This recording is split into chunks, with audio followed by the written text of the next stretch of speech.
नमस्कार, मैं हूं बालकृष्ण थरेजा। आप देख रहे हैं डेली लाइव। आइए शुरुआत करते हैं आज के समाचारों से। वर्तमान में जिले में कोरोना का कोई मरीज नहीं है। कोरोना से निपटने के लिए जिला चिकित्सालय में की जा रही व्यवस्थाओं के बारे में प्रमुख चिकित्सा अधिकारी डॉक्टर MP शर्मा ने डेली लाइव चैनल को विस्तार से जानकारी दी।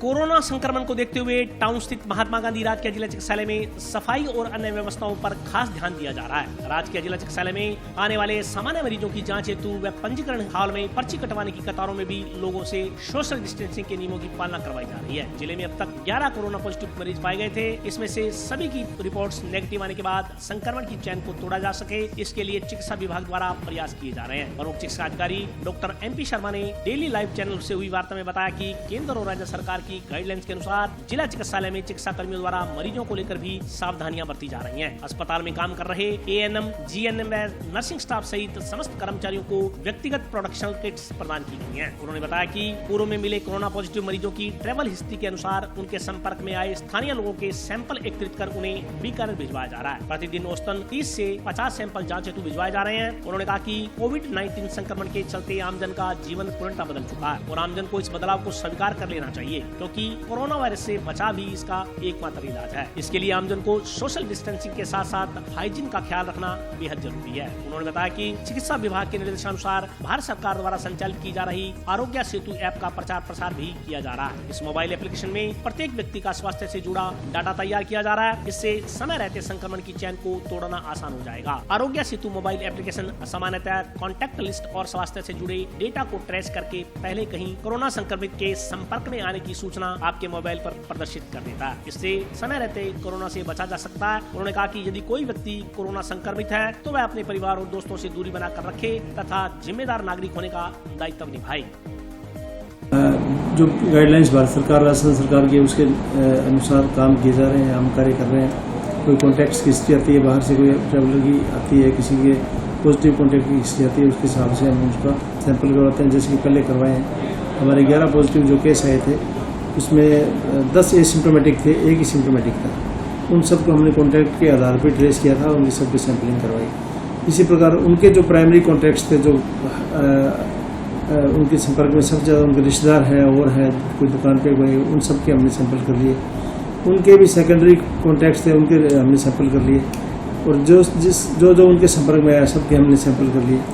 तो इस तरह से हमने 12 से ज़्यादा सैंपल आज तक किए हैं और उसमें जो 11 पॉजिटिव थे वो भी नेगेटिव हो चुके हैं। दो किसी के 3, किसी के 2 सैंपल नेगेटिव आ गए हैं। हमने उनको घर ले जाके घर भेज के आइसोलेट कर दिया है और जिनके 2 सैंपल हुए हैं नेगेटिव आए हैं, उनके 1 सैंपल और 14 दिन बाद में करके उनको कोरोना फ्री हम वो बताएंगे, कोरोना फ्री हो जाएंगे, ये सब मानेंगे। और लेकिन फिर भी जो लॉकडाउन जो अभी चल रहा है, सभी को ये सलाह है कि अनावश्यक घर से बाहर ना निकलें और जिनको होम आइसोलेट किया है हमने बाहर से आए हुए लोगों को, उनसे परिवार के लोग ना मिलें, उनको अलग से रखें। कोई भी सिम्टम उनमें अगर आता है, लक्षण आते हैं, तो तुरंत हमसे संपर्क करें और हमसे बात करें। टेस्टिंग दोनों तरह से हो रही है। हमारे हॉस्पिटल में भी हम बुला के कर रहे हैं, रैंडम सैम्पलिंग बाहर भी जा कर रहे हैं। ऐप में जो भारत सरकार की गाइडलाइंस है तो ऐप से भी सैम्पलिंग, रैंडम सैम्पलिंग हो रही है। और जहाँ जहाँ भादरा है, नोहर है, टिब्बी है, जहाँ भी जरूरत होती है वहाँ पे सब लोगों को जो एसिम्प्टोमेटिक है उनके सैंपल लेते हैं और उनको वहीं पे होम आइसोलेशन में डाल देते हैं और उनकी निगरानी रखते हैं। इसमें सारी एंट्री होगी, उसमें सबको इसका करना चाहिए। हम भी उसमें एंट्री करवा रहे हैं सभी की। आरोग्य सेतु से जब अगर कोई पॉजिटिव आता है तो कॉन्टैक्ट्स का पता लगेगा, उसको मूवमेंट का पता लगेगा। यही इसका थेरेपी के बारे में भी दुनिया में एक राय नहीं बनी है, कोई निश्चित इसके बारे में कुछ नहीं है। जहाँ तक मेरा ज्ञान है, प्लाज्मा थेरेपी कुछ लोगों को फायदा हुआ, कुछ लोगों को फायदा नहीं है, लेकिन अभी बहुत ही जल्दी होगा ये कहना कि प्लाज्मा थेरेपी कोई रामबाण वस्तु है। जंक्शन धान मंडी में बुधवार से सरसों की सरकारी खरीद आरंभ हो गई। इस मौके पर किसानों का माल्यार्पण कर स्वागत किया गया। बुधवार से जंक्शन धान मंडी में सरसों की सरकारी खरीद आरंभ कर दी गई। पहले दिन जंक्शन मंडी में 15 किसानों से सरकारी दर पर फसल खरीद की गई। सरकारी खरीद शुरू होने से जंक्शन मंडी के आसपास के कई गाँवों को अब राहत मिली है। जंक्शन मंडी में सरसों की सरकारी खरीद शुरू करवाने के दौरान सहकारिता विभाग के उप रजिस्ट्रार सहित अन्य अधिकारी व किसान मौजूद थे। सहकारिता विभाग के उप रजिस्ट्रार व मंडी समिति सचिव सहित अन्य अधिकारियों ने किसानों को माला पहनाकर सरसों खरीद का आगाज किया। इससे पहले मंगलवार तक किसान अपनी फसल को निजी स्तर पर औने पौने दामों में बेचने को मजबूर थे। सरसों का सीजन भी बीतने को था। इन सब के बीच जंक्शन मंडी में भी सरसों की खरीद शुरू हुई तो किसानों के चेहरे खिल उठे। सरकार ने सरसों का समर्थन मूल्य 4,425 रूपए प्रति क्विंटल निर्धारित किया है, लेकिन सरकारी खरीद शुरू होने से पहले तक किसान सरसों को व्यापारियों को 3700 रूपए से 3800 रूपए प्रति क्विंटल के हिसाब से बेचने को मजबूर थे। हालांकि टाउन धान मंडी में पहले से इस सरसों की समर्थन मूल्य पर खरीद आरंभ हो चुकी है।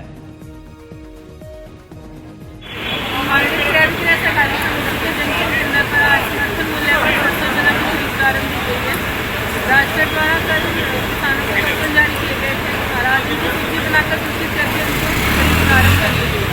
मार्केट में समर्थन मूल्य सरसों चना की खरीद शुरू हुई है। समर्थन की राजगढ़ की है, मंडी फैक्ट्री है, उसके लिए लक्ष्य दिया गया है राज्य सरकार का कुल उत्पादन का 25% है। समर्थन मूल्य बिक्री किया जाना किया गया। जिले में जो 16 थे अपने उनमें से 11 शुरू हो गए आज, बाकी 5 हैं वो रूरल एरिया के, उनमें जिस क्षेत्र की आवक होगी उसी हिसाब से वो भी आज 4425 रुपये सरसों का है, 4,875 रुपये चना का समर्थन। आज संगरिया मानगढ़ जंक्शन मुख्य रूप से शुरू किया गया। एक ग्रामीण क्षेत्र में और भी शुरू हो। रमजान के पाक पवित्र महीने में गो सेवा दल मक्कासर द्वारा बुधवार को ग्राम पंचायत 2 के एनजे में मुस्लिम परिवारों को रोजा इफ्तारी का सामान वितरित किया गया। हिंदू मुस्लिम भाईचारे को कायम रखने के लिए गांव मक्कासर के गो सेवा दल ने रमजान के पाक पवित्र महीने में ग्राम पंचायत 2 के एनजे में मुस्लिम परिवारों को रोजा इफ्तार का सामान वितरित किया। बुधवार को ग्राम पंचायत में सभी मुस्लिम समुदाय के परिवारों को इफ्तार के लिए फल सहित अन्य सामग्री उपलब्ध करवाई गई। गो सेवा दल सदस्यों ने बताया कि इस कार्य का मुख्य उद्देश्य भाईचारे को बढ़ावा देना है। उन्होंने बताया कि लॉकडाउन की स्थिति में आम व्यक्ति के लिए यह सामान एकत्रित करना काफी मुश्किल काम है, खास तौर पर उस समय जब सुबह से शाम तक व्यक्ति बिना खाए पिए भूखा हो। इसलिए सभी मुस्लिम भाइयों बहन के परिवारों के लिए जिला प्रशासन से स्वीकृति लेकर सामान वितरित किया गया है। पावन महीने में मेरे और मेरे चाचा श्री के द्वारा कुछ जो 2 के एनजे में जो मुस्लिम भाई हैं हमारे और बहनें जिन्होंने रमजान के महीने में रोज़ा रखा है और वो बाहर नहीं जा सकते, इस दौरान हमने उन तक एक हमारी छोटी सी पहल करके जो हमारा मक्कासर गौ सेवा दल है उसके द्वारा सहायता के साथ घर घर जाके उनको ये रोजे के अंदर खाने वाले रोजा खोलने के लिए जो फल फ्रूट हैं वो सब वितरित किए गए हैं। और मैं अल्लाह ताला से भी दुआ करता हूँ कि सब लोग स्वस्थ रहें और ये अमन चैन भाईचारा हम सब लोगों में बना रहे। हमारा गौ दल से इन्होंने रमजान के महीने के अंदर जो यहाँ 2 के वादी के अंदर मुसलमान भाई बैठे हैं रोजे से रमजान से, उनका रोजा इफ्तार करवाने के लिए इन्होंने फल फ्रूट और ये शरबत खाने की चीज वगैरह दी है रोजा इफ्तारी के लिए। तो इन्होंने बहुत ही बड़ा ये भाईचारे की प्रतीक पेश की है। इससे आपसी मोहब्बत और प्यार बढ़ता है। इस लॉकडाउन के अंदर जिन लोगों ने रोजा रख रखा है वो घरों से बाहर नहीं निकलते। इस गर्मी के अंदर इन्होंने बहुत ही बड़ा सवाब और पुण्य का काम किया है। लॉकडाउन के बाद ठेला लगाकर अलग अलग प्रकार का काम करने वाले लगभग सभी लोग अपना मूल धंधा छोड़कर सब्जी बेचने का काम करने लगे हैं। सब्जी विक्रेताओं की संख्या बढ़ने के बाद मूल रूप से सब्जी का काम करने वाले ठेला चालक परेशानी का सामना कर रहे हैं।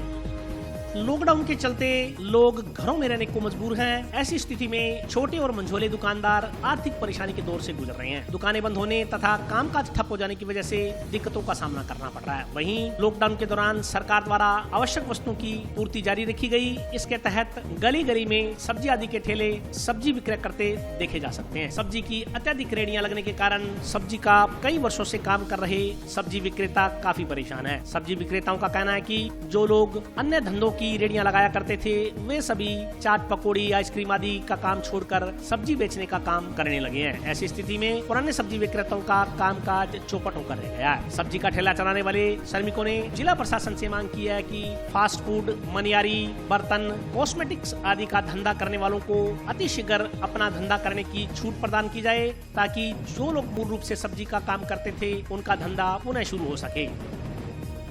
क्या है कि सब्जी के काम में पहले से काफ़ी फ़र्क पड़ चुका है, क्योंकि जो लोग पहले चाट का काम करते थे और जो भी काम करते थे वो सभी आजकल सब्जी का काम करने लग गए हैं, जिस वजह से सब्जी वाले कम से कम 3-4 गुना हो चुके हैं और वो सभी गलियों में सब्जी बेचने जाते हैं। इस वजह से मार्केट में ग्राहक कम आ रहा है और मार्केट में ग्राहकों की बहुत कमी है और काम के अंदर कम से कम 50-60% का फ़र्क पड़ चुका है।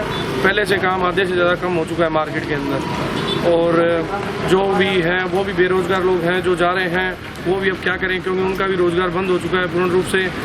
और जो भी हैं अब उनको जब तक उनका रोज़गार नहीं खुलेगा सबके काम में ऐसे ही फ़र्क पड़ेगा। भैया कोई बढ़ोतरी नहीं हुई, जो यानी कि इस टाइम गोभी है, मटर है, ये चीज़ें जो कि बाहर से आती थी इस टाइम उनका रेट 100 रुपये 80 रुपये किलो हुआ करता था, जो कि अब मटर का रेट 40-50 रुपये किलो है और गोभी 20 रुपये किलो है। क्योंकि पिछली मई के अंदर गोभी 100 रुपये किलो इस टाइम थी जो कि बाहर से आती थी, दिल्ली से, इधर से मटर हैं और बाकी लोकल सब्जियां बिल्कुल ही पिट चुकी हैं। पर जैसे भिंडी, तोरी, करेला ये चीज़ें 20-25 रुपये किलो की रेंज में है, टमाटर 10-15 रुपये किलो की रेंज में है, प्याज 15 रुपये किलो की रेंज में है। मार्जिन तो तब होता है जब ग्राहक होता है, अब इस टाइम क्या है कि ग्राहक है नहीं, यानी कि ऐसे समझ लो 20 या 25% ग्राहक हैं। उसमें क्या है कि 5-5, 6-6 किलो सौदा होता है। जैसे एक रेडी वाला एक आइटम को 3 जनों में डिवाइड करता है, बांटता है, जिस वजह क्या है 5 किलो, एक तो अपने 20 किलो सौदा बेचें उसमें 5 रुपये किलो मार्जिन आए तो 100 रुपये बनते हैं, एक अपने 5 किलो सौदा बेचें तो उसमें सिर्फ 25 रुपये बनते हैं। भैया 15 सालों से ये काम कर रहा हूँ सब्जी फ्रूट का। अब ये जो लॉकडाउन हुआ है इसके अंदर रेडियाँ बहुत बढ़ चुकी है, इस कारण हमारा काम बिल्कुल चौपट हो चुका है। मैं प्रशासन से आग्रह करूंगा कि आप इन गलियों में जो एक्स्ट्रा रेडी लगी है उनको बंद किया जाए। काम हमारा तो एक तरफ से बिल्कुल ही चौपट हो गया है। आज की हमारा इस टाइम 100 में से 40% भी काम नहीं है। वजह है कि रेडियाँ बदलने के कारण जो नया आदमी था वो भी रेडी लगाने लग गया, हर आदमी ये काम पकड़ लिया। लॉकडाउन के चलते मिट्टी के बर्तन बनाने वाले कुम्हार वर्ग को आर्थिक समस्याओं का सामना करना पड़ रहा है। कोरोना संक्रमण तथा लॉकडाउन के कारण लघु धंधों पर काफी बुरा असर देखने को मिल रहा है। लॉकडाउन के चलते मिट्टी के बर्तन बनाने वाले कुम्हार वर्ग को आर्थिक समस्याओं का सामना करना पड़ रहा है। मिट्टी के बर्तन विक्रेताओं का कहना है कि लॉकडाउन के चलते कोरे पानी के घड़े, मिट्टी के चूल्हे, तंदूर आदि की बिक्री में भारी गिरावट आई है। विक्रेताओं ने बताया कि पहले बाजार में काफी चहल पहल रहती थी और काम भी सामान्य रूप से चल रहा था। लॉकडाउन की स्थिति के बाद मिट्टी के बर्तनों की बिक्री में भारी गिरावट आई है। उन्होंने बताया कि मिट्टी के बर्तनों का इस्तेमाल करना सेहत के लिए काफी अच्छा है, लेकिन बावजूद इसके लोग आधुनिकता की दौड़ में शामिल होकर मिट्टी के बर्तनों को भूलते जा रहे हैं। ये बताओ मेरी मटका नहीं आया कि मटका की बिक्री तो है ठीक है, पर मटका मिला को नहीं। पहला फ्रिज को पानी पीता वो अब खराब करे लॉकडाउन में, फिर मटका का पानी पीना चाहिए, पानी खराब करे पिए तो खराब करे। मान तो मटका मिले ही को नहीं, पर मटका मैं को मटका पानी पीना चाहिए। माटी का पानी शुभ है, मान तो कई साल हो गया, 40 साल हो गया। काम तो भी ठीक है, पर माल मिले कौन, मोल बेचा मैं चुटा ले तो वहाँ गाड़ी आन कौन दे बना जगह कौन गिरी बनाऊंगा, खुद ही बैठने जगह कौन तो मटका बनाऊंगा मैं। वास्ते 2 महीनों में तो आज आया, सारा सामान पड़े करा की अब बैठा तो गिराएगा बेचारा। मटका करे पर मटका मिले कौन, पीछे में कौन मिले मटका। लोग कहते महंगा है पर मिले कौन, महंगा कौन। एक बड़ा कोई 70 को है, कोई 80 को है, कोई 100 को है, कोई 150 को है, अलग अलग हिसाब है, कोई 200 को है। बाई बाट में बिका ही कौन, मटका ही कौन बिका। ऐसा गड्ढा सी इलाज है, क्या करा मैं तो घरे बैठा मटका और क्या करा। गड्ढे सी इलाज है, कोरोना वायरस को बढ़िया हो जाओगे जो लेवागा तो लोग लेवा ही कौन, क्या करा। फर्क सारो ही है, वो बीमारी को करे वो बढ़िया देसी इलाज है। बेचन हो गया 60 साल हो गया, सारा ही फर्क हो गया, सारा घरे वाला बैठा। और अभी वक्त ब्रेक का, आज छोटी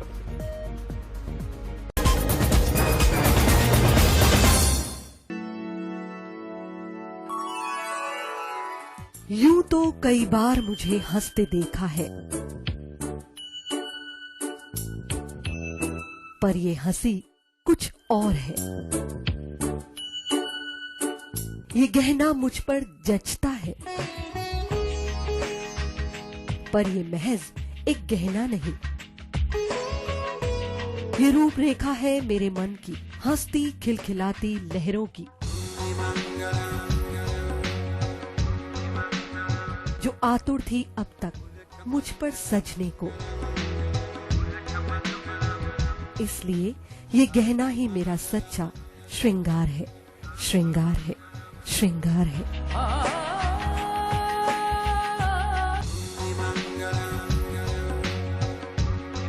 कोरोना महामारी के बचाव के लिए माननीय मुख्यमंत्री के निर्देश पर स्वायत्त शासन विभाग ने संक्रमण फैलने से पहले ही लगातार प्रभावी कदम उठाए हैं।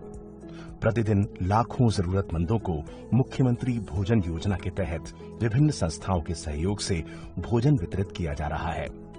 आश्रय स्थलों में रहने वाले बेघर लोगों को भी 100 रुपए तक का निःशुल्क भोजन उपलब्ध करवाया जा रहा है। सभी नगरीय निकाय क्षेत्रों में सभी सार्वजनिक स्थानों पर साफ सफाई व डोर टू डोर कचरा संग्रहण की समुचित व्यवस्था की गई है।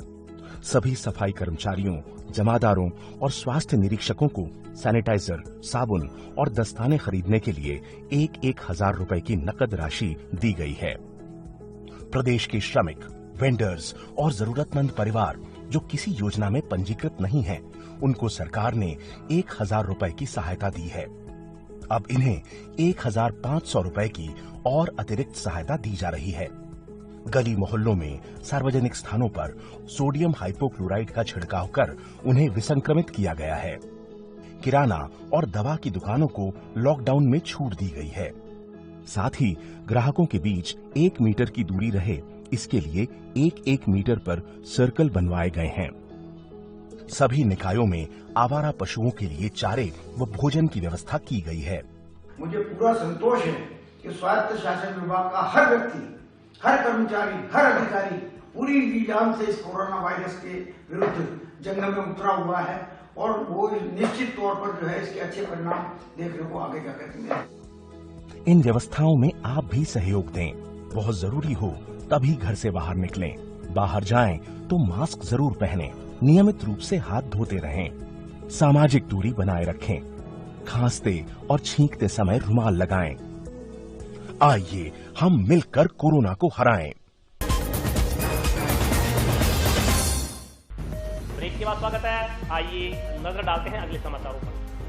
टीबी कस्बे के सामुदायिक स्वास्थ्य केंद्र में कार्यरत एएनएम को अपमानित करने के लिए वीडियो बनाकर सोशल मीडिया पर वायरल करने के मामले में आरोपी को जल्द गिरफ्तार करने की मांग को लेकर नर्सिंग कर्मचारियों ने आज एएसपी को ज्ञापन सौंपा।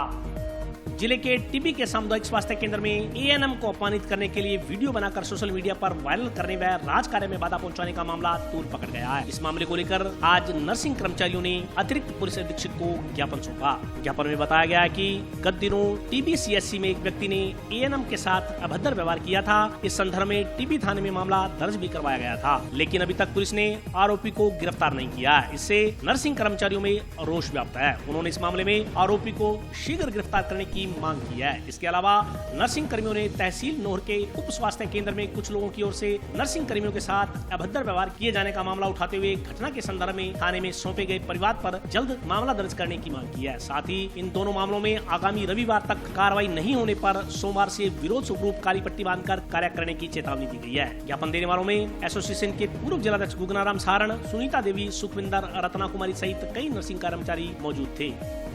हमारे नर्सिंग साथियों को कुछ लोगों द्वारा प्रताड़ित किया गया था सीएचसी टीबी में और बुकरका तहसील नौर में।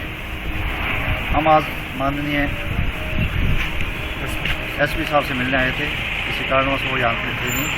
एडिशनल एसपी साहब दस्ताराम जी से हम मिले हैं और हमने हमारे साथियों के साथ जो अन्याय हो रहा है उसके विरुद्ध त्वरित कार्रवाई और उनकी जो लोग ऐसा कर रहे हैं उनको गिरफ्तार कर जल्द से जल्द उन पर कार्रवाई करने की मांग की है। उसके बारे में उनको अवगत करवाए। जो लोग हैं जो धमकाने वाले हैं वो दूसरे जो उनके गवाह हैं, जो मरीज के साथ वाले हैं, उनको धमका रहे हैं कि हमारे विरुद्ध अगर कुछ आपने कहा तो हम आपके विरुद्ध कार्रवाई कराएंगे या आपको प्रत्यारित करेंगे। ऐसा भी हमने बोस साहब को बताया है। उनसे उम्मीद करते हैं और उन्होंने आश्वस्त भी किया है कि हम आपके साथ हैं और जो भी आवश्यक कार्रवाई होगी वो जल्द से जल्द करेंगे। टीपी में 1 अप्रैल को जो प्रकरण हुआ था उसके लिए हम यहाँ पे एसपी साहब की मांग करने आए हैं कि इंसाफ दिया जाए और जो मुझे सोशल मीडिया में परेशान कर रहे हैं और अपना वीडियो डाल करके वो बंद हो। अभी तक उस पर कोई कार्रवाई नहीं हुई है। 27 तारीख को FIR दर्ज हुई। उन्होंने कहा कि ठीक है हम आपके साथ हैं, तो आगे तो हमारे नर्सिंग एसोसिएशन बता देंगे। प्रशासन द्वारा मंगलवार देर शाम श्री गंगानगर से हनुमानगढ़ पहुंचे 16 श्रमिकों के रहने की व्यवस्था टाउन स्थित जंगी धर्मशाला में की गई है। लॉकडाउन के कारण श्री गंगानगर में फंसे 16 मजदूरों का दल मंगलवार देर शाम हनुमानगढ़ पहुंचा। इनमें एक दिव्यांग भी शामिल है। इन सभी मजदूरों ने अपने सर पर सामान लाद रखा था और बिना सोचे समझे 1000 किलोमीटर के सफर के लिए पैदल ही रवाना हो गए। मजदूरों का कहना है कि उनको रास्ते में रोका तो गया, लेकिन पूछताछ करके छोड़ दिया गया। कई जगह नाके पर व्यवस्था होने की बात कही गई, लेकिन वहाँ भी पूछताछ कर फिर से जाने को कह दिया गया। गाँव पक्का सारना के पास पुलिस नाके के दौरान इनसे पूछताछ की गई। 1 घंटे तक व्यवस्था करने का आश्वासन दिया गया, लेकिन कोई व्यवस्था नहीं होने पर पैदल ही जाने को कह दिया गया। गोरखपुर निवासी मजदूर मंगलवार को हनुमानगढ़ पहुंचे तो प्रशासन द्वारा टाउन की जंग धर्मशाला में इनके ठहरने की व्यवस्था की गई। मजदूरों ने बताया कि इन्होंने सोमवार से खाना तक नहीं खाया और नाकों पर पुलिस आगे से आगे व्यवस्था करने की बात कहती रही और ये लोग चलते रहे। मजदूरों ने बताया कि नाके पर खड़े कर्मियों ने कईयों ने तो यहाँ तक कह दिया कि खेतों से होकर निकल जाओ। हनुमानगढ़ हम गंगानगर स्टेशन से 21 मार्च को टिकट लिए थे गोरखपुर जाने के लिए। वहाँ हम लोग लॉकडाउन में फंस गए कर्फ्यू लगने का कारण। नहीं, हम लोग वहाँ से चले तो 2-3 जगहों ने मिला प्रशासन। तो एक जगह दीवान बोला कि यहाँ आप लोग जाना तो बोल देना कि खेतों और जफरोड़ों की रास्ते से हम गए हैं, गुजरे हैं। और उसके बाद वहाँ से निकले तो एक जगह पुलिस प्रशासन मिला। हम लोगों को नाम, उम्र, गाँव, जिला सब कुछ दर्ज किया और बोला कि आधे घंटे के अंदर हम कोई आपको लोगों को व्यवस्था करेंगे, लेकिन पुलिस प्रशासन आधे घंटा बैठाया, उसके बाद छोड़ दिए। कोई प्रशासन व्यवस्था नहीं किया। हाँ, हनुमानगढ़ में हम आए जागीर धर्मशाला में, हम लोगों का खाने पीने का व्यवस्था कुछ अच्छा मिला।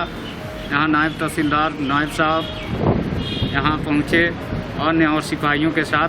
हाँ जी, हम गंगानगर जिले से लॉकडाउन में फंसे।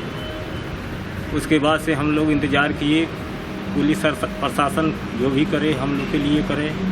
बीच में 2 जगह रोके, फिर भी कहे कि जाओ, कोई बात नहीं है, कह देना कि ये रास्ते नहीं, रास्ते के लिए मत बोलना, कि बोल देना खेतों के रास्ते सब जा रहे हैं।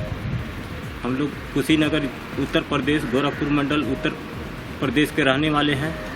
हम लोग गरीब मजदूर आदमी हैं, गन्ने काटने आए थे गंगानगर जिले के अंदर। पीने को समस्या था, जो सर पैसा था हम लोग खा लिए। बीच में कोई काम नहीं मिला, हम लोग पैदल निकल गए और पैदल अपने देश की तरफ जा रहे थे। हम लोग हनुमानगढ़ जागीर धर्मशाला में हम लोग रुके हुए हैं। वहाँ कल को बोले हैं कि आज शाम तक कोई व्यवस्था आप लोग को की जाएगी। खाने पीने के रात को रोटी दाल मिली हुई थी, सुबह में 2 बार चाय। हम लोग 16 आदमी हैं। टाउन नगर परिषद में स्थापित कर्फ्यू कंट्रोल रूम में कर्फ्यूग्रस्त इलाके से आ रही मेडिकल वैराशन से संबंधित शिकायतों का निस्तारण कुशलता से किया जा रहा है।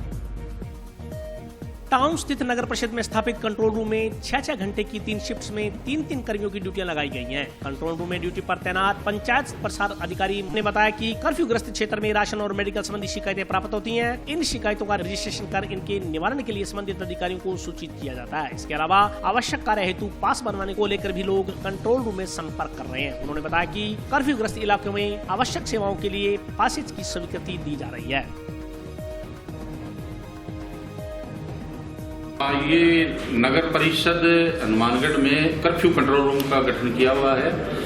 3 पारियों में ड्यूटी है, प्रातः 6 से 2, फिर 2 से रात्रि 10 और रात्रि 10 से सुबह 6 बजे तक, जिनमें 3-3 कार्मिक लगाए गए हैं।